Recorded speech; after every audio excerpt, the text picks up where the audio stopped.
Pemirsa, Pakistan mengapresiasi upaya negosiasi damai antara Amerika Serikat dan Iran. Pakistan pun menyatakan kesiapannya untuk terus mengawal proses perdamaian antara dua negara tersebut. Dalam acara konferensi pesan Islam internasional di Islamabad, Perdana Menteri Pakistan menyatakan negosiasi pada tanggal 11-12 April lalu menjadi momen bersejarah. Lantaran untuk pertama kalinya Amerika Serikat dan Iran mau bertemu dan negosiasi. Pakistan pun menegaskan akan terus mengawal proses negosiasi hingga perdamaian tercapai di wilayah Teluk.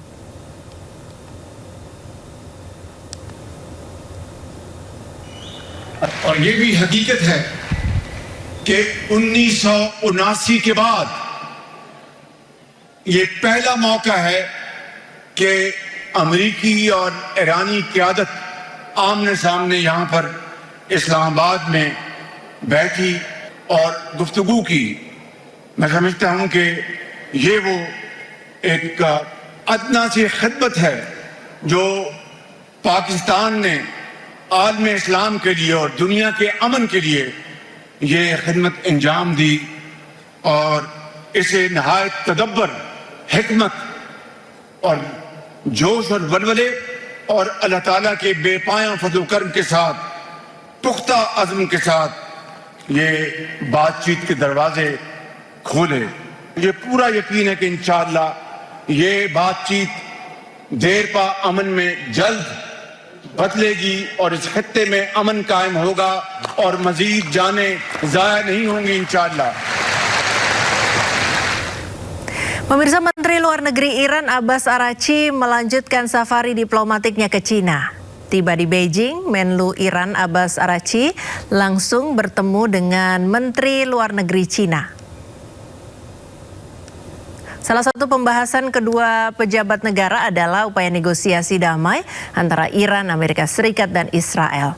Kunjungan ini dilakukan tepat beberapa hari sebelum Presiden Amerika Serikat Donald Trump dijadwalkan bertemu dengan Presiden Cina Xi Jinping.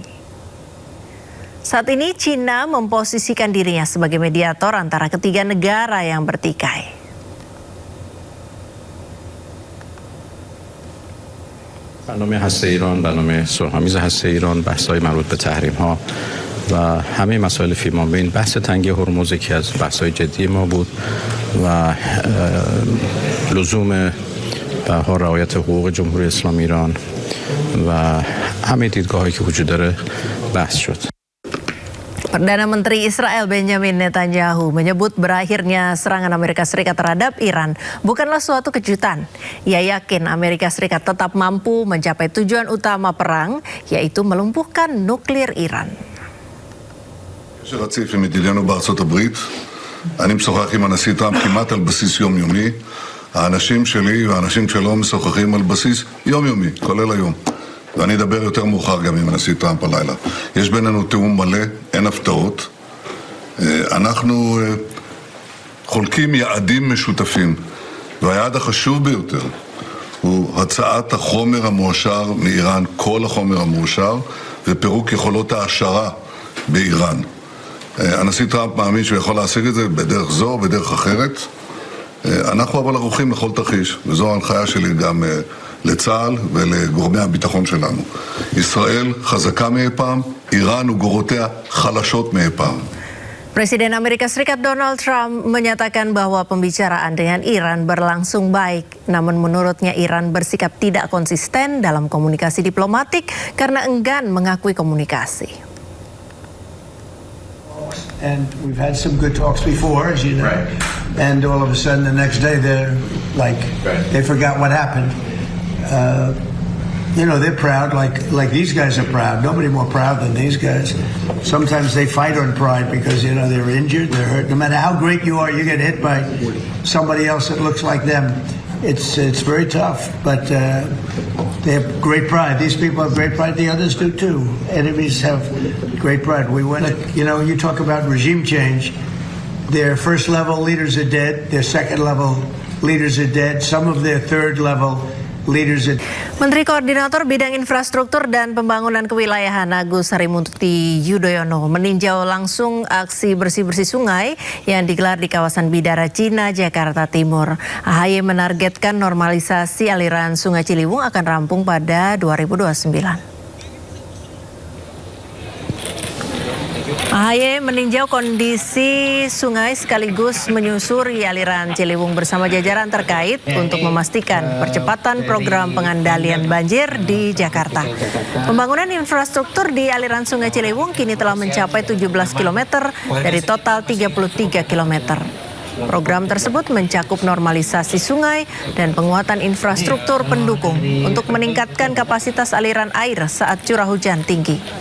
Upaya penanganan tidak hanya melalui pembangunan fisik, tetapi juga harus ada kesadaran masyarakat untuk tidak membuang sampah ke sungai sebagai langkah penting mengurangi risiko banjir. Aksi bersih-bersih ini diharapkan menjadi langkah kecil dengan dampak besar demi mewujudkan Sungai Ciliwung yang bersih dan bebas banjir. Kan sungainya terus dilakukan normalisasi, jangan sampai terjadi penangkalan. Lebarnya pun harus ditambah agar bisa mengakomodasi paling tidak 570 meter kubik per detik. Dari kondisi existing hari ini hanya sekitar 200 meter kubik per detik. Ini perlu penanganan infrastruktur. Perlu Kementerian PU bekerja sama dengan pemerintah provinsi, baik Jakarta maupun Jawa Barat. Rencananya memang waktu itu 2027 bisa selesai, tapi karena tentu ada sejumlah faktor, dinamika dan lain-lain, maka ini mundur 2028-2029 lah. Jadi bisa dikatakan kita fokus 2 tahun ke depan ini agar bisa menuntaskan. Sebetulnya dari 33 km separuh lebih 52% sudah dituntaskan. Nah sisanya kita kejar. Tadi juga ada beberapa titik, kalau tidak salah tadi ada 4 ya yang sudah diidentifikasi untuk kita dahulukan, karena memang kan banyak ya, Indonesia ini kan luas, banyak sekali prioritas kita, tapi kita fokuskan ke yang benar-benar rentan. Kondisinya memang membutuhkan penguatan segera infrastruktur. Oleh karena itu sisa 16 km tadi ya saya berharap bisa dilakukan secara progresif ya. Mudah-mudahan tidak ada hambatan yang terlalu berarti. Memang tadi banyak terkait urusan lahan.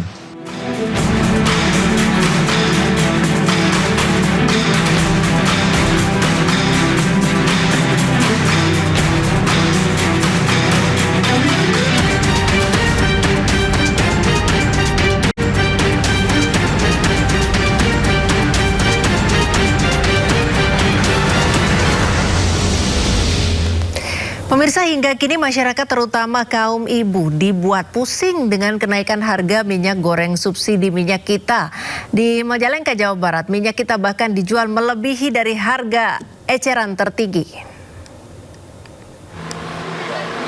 Sempat raib selama 1 bulan, kini minyak kita kembali tersedia di pasar tradisional Kota Bandung, Jawa Barat. Salah satunya di Pasar Kosambi.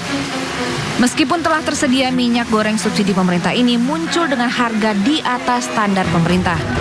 Dari harga yang tertulis di kemasan sebesar Rp15.700 per liter, kini naik menjadi Rp21.500 per liter. Yang beli pasti yang ada protes sih ya, pengennya yang agak murah lah gitu. Kalau beli tadi apa tuh 21.000 ya lebih mahal daripada HIT-nya gitu. Kondisi yang sama ditemukan petugas Dinas Perdagangan saat meninjau Pasar Cigasong di Majalengka, Jawa Barat. Pedagang juga menjual minyak kita di atas head yang telah ditentukan oleh pemerintah. Kelihatannya itu bukan mitra bulog,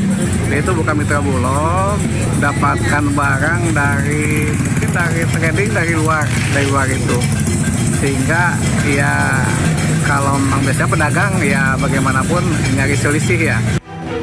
Pihak Dinas Perdagangan akan berkoordinasi dengan Satgas Pangan atas temuan ini. Dari Bandung dan Majalengka, Ervan David Muhammad Zain, iNews melaporkan. Presiden Prabowo Subianto bertolak ke Cebu, Filipina untuk menghadiri KTT ASEAN ke-48 yang berlangsung hingga Jumat esok. Setibanya di Cebu, Filipina, Presiden dijadwalkan akan menghadiri salah satu agenda KTT ke-48 ASEAN, yakni Konferensi Tingkat Tinggi Brunei Darussalam, Indonesia, Malaysia, Filipina, East Asian Growth atau BIMP-EAGA. Dalam forum tersebut, Presiden akan membahas penguatan kerjasama antara negara ASEAN, termasuk upaya menghadapi dinamika global yang berkembang saat ini. Sejumlah isu yang akan dibahas mencakup perkembangan global yang berdampak pada kawasan, termasuk upaya menjaga ketahanan energi, serta memperkuat koordinasi dalam merespon dinamika geopolitik. Turut mendampingi Presiden ke Filipina, yakni Menteri ESDM Bahlil Lahadalia dan Sekretaris Kabinet Teddy Indra Wijaya.